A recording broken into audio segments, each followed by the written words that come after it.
Hi అండి అందరికీ. అందరూ ఎలా ఉన్నారు? ఈరోజు మనం ఈ వీడియోలో పన్నీర్ పులావ్ ఎలా తయారు చేసుకోవాలో చూద్దామండి. ఇది చాలా టేస్టీగా ఉంటుంది. ఇంకా అంతే ఈజీగా కూడా ప్రిపేర్ చేసుకోవచ్చు. ఇంకా లేట్ చేయకుండా ఇది ఎలా ప్రిపేర్ చేసుకోవాలి ఏంటి అనేది నేను మీకు చూపిస్తాను. దీనికోసం ముందుగా ఒక బౌల్ తీసుకొని ఇందులో 2 గ్లాసుల వరకు బియ్యం వేసుకోవాలండి. ఇలా వేసుకున్న తర్వాత ఇందులో కొంచెం వాటర్ పోసి ఈ బియ్యంని నీట్గా వాష్ చేసుకోవాలి. ఇలా వాష్ చేసుకున్న తర్వాత ఈ వాటర్ మొత్తాన్ని వంపేసుకొని ఇందులో కొంచెం వాటర్ పోసి ఈ బియ్యంని ఒక 10 నిమిషాల పాటు పక్కన పెట్టుకోవాలండి. ఇప్పుడు ఇందులోకి మసాలా రెడీ చేసుకుందాము. దానికోసం నేను 2 ఆనియన్స్ ఇలా సన్నగా కట్ చేసి తీసుకున్నానండి. ఇంకా 1 కప్పు పన్నీర్ ముక్కలు తీసుకున్నాను. ఇంకా 1 కప్పు టమాటాలు, ఇంకా 4-5 పచ్చిమిర్చి తీసుకున్నాను. తర్వాత 1 కప్పు మసాలా తీసుకున్నానండి. ఇందులో 2 స్పూన్లు ధనియాలు, కొన్ని వెల్లుల్లి రెబ్బలు, కొంచెం అల్లం ముక్క, 4-5 లవంగాలు, ఒక చిన్న ముక్క దాల్చిన చెక్క తీసుకున్నానండి. ఇప్పుడు దీంట్లోకి బిర్యానీ మసాలా కూడా తీసుకున్నాను. ఇప్పుడు ఇది ఎలా రెడీ చేసుకోవాలో చూద్దామండి. ఒక మిక్సీ బౌల్ తీసుకొని ఇందులోకి మనం తీసుకున్న ఈ మసాలా అంతా వేసుకొని కొంచెం వాటర్ పోసి దీన్ని మెత్తగా గ్రైండ్ చేసుకోవాలి. చూసారు కదా, ఈ విధంగా గ్రైండ్ చేసుకోవాలండి. ఇప్పుడు ఈ పులావ్ ఎలా తయారు చేసుకోవాలో చూద్దాం. ముందుగా స్టవ్ వెలిగించి గిన్నె పెట్టుకొని గిన్నె హీట్ ఎక్కిన తర్వాత మనం 4-5 టేబుల్ స్పూన్ల వరకు ఆయిల్ వేసుకోవాలండి. ఇలా ఆయిల్ హీట్ ఎక్కిన తర్వాత మనం తీసుకున్న బిర్యానీ మసాలా ఉంది కదండి, అది 1 by 1 ఇలా వేసుకుంటూ ఫ్రై చేసుకోవాలి. ఇదంతా లో ఫ్లేమ్లోనే ఫ్రై చేసుకోవాలండి. చూసారు కదా, బిర్యానీ మసాలా అనేది మనకు ఫ్రై అయిపోయింది.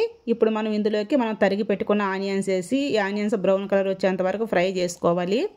ఇలా కొంచెం ఫ్రై అయిన తర్వాత పచ్చిమిర్చి వేసుకొని ఫ్రై చేసుకుందామండి.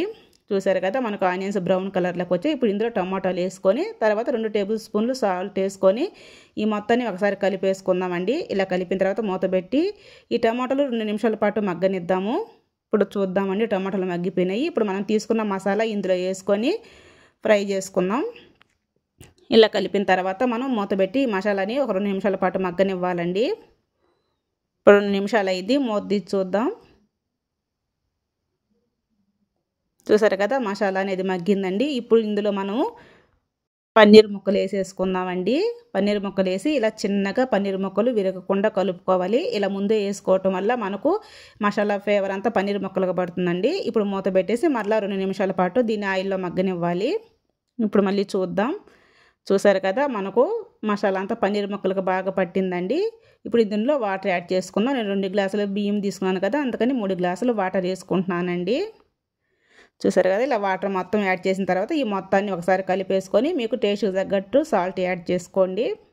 ఇప్పుడు దీనిపైన మూత పెట్టేసి ఈ వాటర్ తెల్లేంత వరకు వెయిట్ చేయాలండి. వాటర్ తెల్లుతున్నాయండి. ఇప్పుడు మనం నానబెట్టుకున్న బియ్యాన్ని ఇందులో వేసేసుకుందాం. ఈ మొత్తం వేసిన తర్వాత ఒకసారి కలిపేసుకొని మనం మూత పెట్టేసి మంట హైలో పెట్టుకుందామండి. ఇప్పుడు చూసారు కదా, ఒక 80% వరకు కుక్ అయింది. ఇప్పుడు ఒక్కసారి చిన్నగా అలా కలిపేసుకొని ఇందులో కొంచెం కొత్తిమీర యాడ్ చేసేసుకుందామండి. ఇలా యాడ్ చేసుకున్న తర్వాత మూత పెట్టేసుకొని లో ఫ్లేమ్లో పెట్టుకొని వాటర్ అంతా ఇనికిపోయేంత వరకు ఉంచుకుందాం.